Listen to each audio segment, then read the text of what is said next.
The Cross and Its Shadow by Stephen N. Haskell. Narrated by Timothy Turner. Chapter 22. The Offering of the Red Heifer. The life of every sacrifice, from the first one offered at the gate of Eden down to the cross, was a type of Christ. But the offering of the red heifer is different in many respects from all others. It was an occasional sacrifice, offered when needed, to purify from ceremonial uncleanness those who for any reason had touched the dead. The heifer was to be red, without one spot, thus in a special manner typifying the blood of Christ. It was to be without blemish, thus representing him who knew no sin.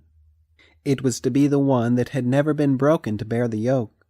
It must be a heifer that had always been free, never forced to do anything.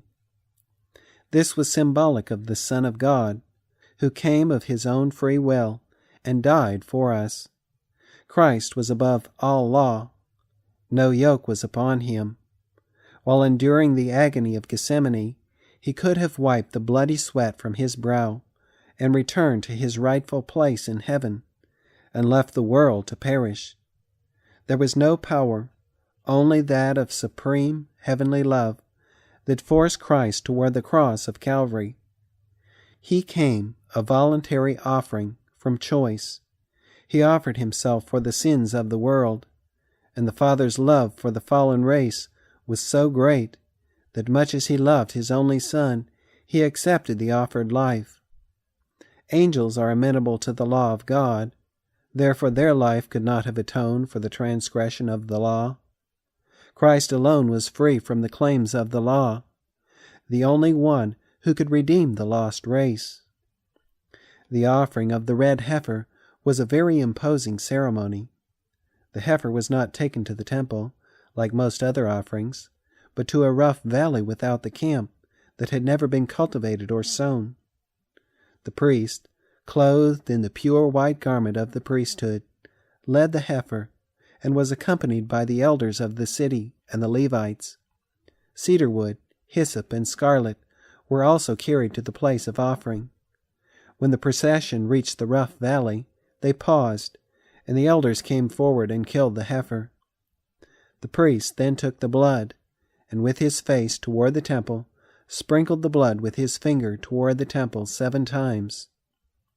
If a person had been found dead in the field, and it was not known who had taken the life, then the elders of the city next to where the slain man had been found came forward and washed their hands over the body of the heifer, as they offered a prayer to God, requesting that the Lord would not lay innocent blood upon them. After this, the heifer's entire body, including the blood, was burned. As the flames mounted up, the priest stepped near and cast some of the cedar wood, hyssop, and scarlet into the midst of the fire. The red heifer was offered without the camp, typifying that Christ suffered, not for the Hebrew race alone, but for the whole world. If every offering had been slain within the court of the sanctuary, some might have taught that Christ died only for his own people, the Hebrew race.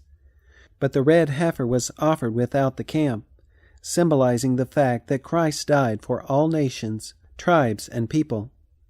The condescension and love of the Lord is wonderful. Lest some poor, forlorn, discouraged soul should think he was not worthy to accept the offered sacrifice, the red heifer was not only taken without the camp, but to a rough valley, so rocky and utterly worthless that it had never even been plowed. No one had ever attempted to cultivate it, and yet here was the place chosen to sprinkle the blood of that special offering which typified Christ in a particular sense. It typified him as one who is above law. It does not matter if Satan has so marred the image of the Creator in man that there can scarcely a trace be seen of anything but the attributes of Satan. Yet Christ, with his mighty arm, can raise such a one up to sit with him on his throne. The whole life may be wasted and be, like the rough valley, of no account. But if such a one will turn his eyes toward the heavenly sanctuary and plead for mercy by confessing his sins, the precious blood of Christ, of which the blood of the red heifer was a symbol, will be sprinkled over his wasted life, as verily as the blood of the heifer was sprinkled over the rough stones of the valley.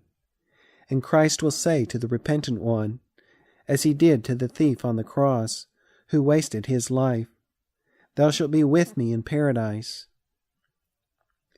There are none so sunken in sin or in heathen darkness, but that hope and salvation are held out to them through the typical offering of the red heifer. This sacrifice was a shadow of heavenly things. Now, type has met antitype. Christ has suffered without the camp for the sins of the whole world. There are none so sunken, but that he can lift them up. It may look impossible to man. The customs and habits of the world may condemn a person and say he is lost. But Christ is above all law. He can save to the uttermost all who come unto God by him.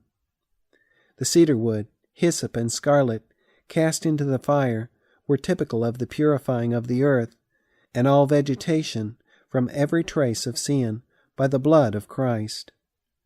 After the body of the heifer was burned to ashes, a person who was not contaminated by touching the dead gathered up the ashes and placed them in a clean place, and they were kept to be used for purifying those who touched the dead.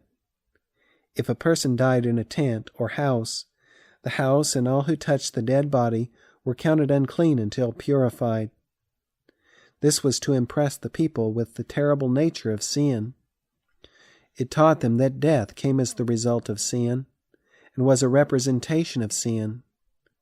Some of the ashes were placed in pure running water, and a person who was ceremonially clean dipped a bunch of hyssop and cedar in the ashes and water, and sprinkled the tent, the articles within the tent, and the people.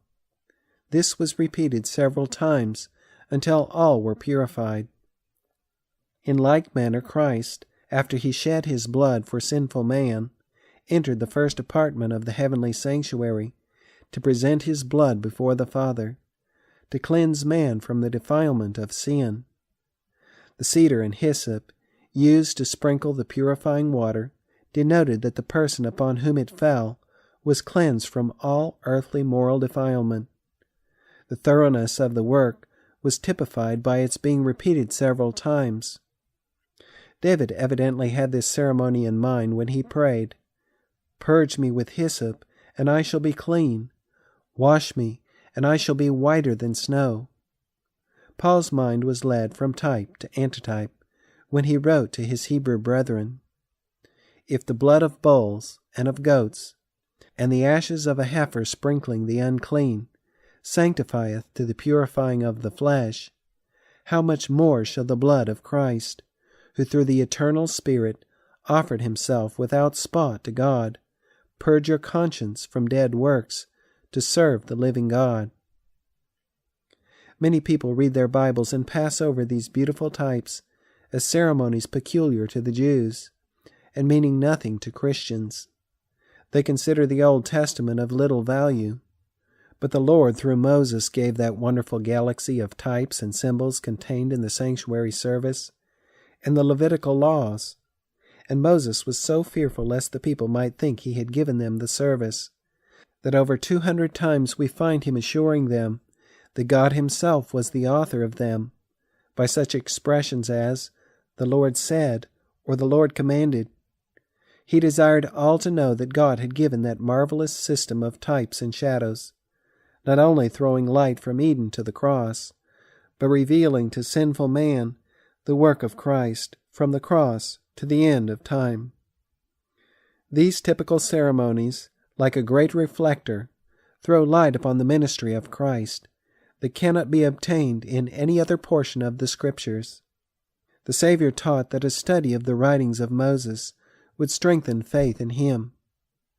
"Had ye believed Moses," he said, "you would have believed me, for he wrote of me. But if ye believe not his writings, how shall ye believe my words?"